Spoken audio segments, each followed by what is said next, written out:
If you're considering purchasing... 3, 2, 1.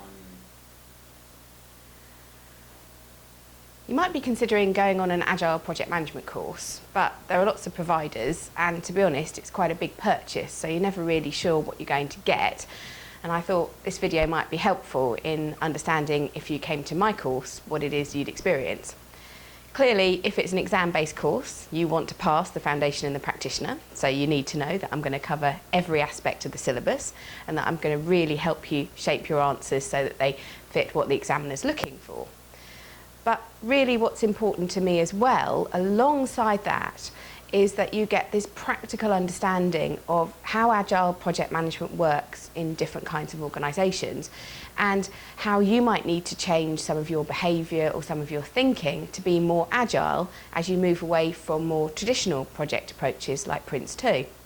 So throughout the course, I give you lots of practical examples because I do this. I go into firms and I help them change how they do their project management away from the more traditional approaches and to be more agile. So the sorts of things that I pick up, we're on day 3 of the course when I do this video right now, is we'll be having a look at how do we apply things from the perspective of planning and benefits management.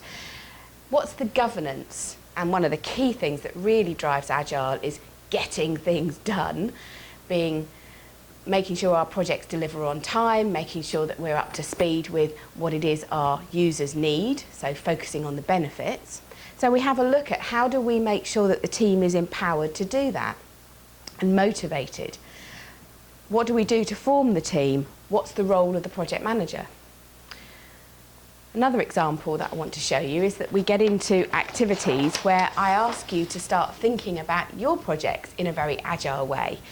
And we take something that's core to Agile Project Management, like the delivery plan, small diagram of it here, and we start to think about how do you rethink how you plan a project away from the sort of bottom-up, product-based planning, creating a Gantt chart, to the more top-down agile approach of chunking it up into increments and time boxes and to chunks of time.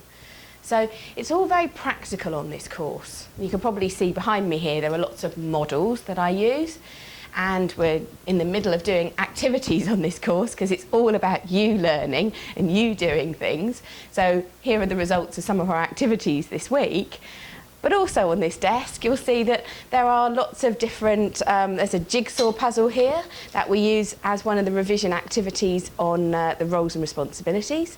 And here we use some of these cards to help us come up with a map of how you might build your own project approach. So the key thing that's really important for me on this course is that you get something out of it other than, well, you could have just read the book and learnt enough to pass the exams. I want you to have the chance to ask me lots of questions about how I apply Agile and how it might work for your organisation and some of the challenges you're going to face and the bits that you might find really easy as well. I hope you decide to join me on the course because it's really good fun and I've got a 100% success rate in getting people through the exams. Thanks.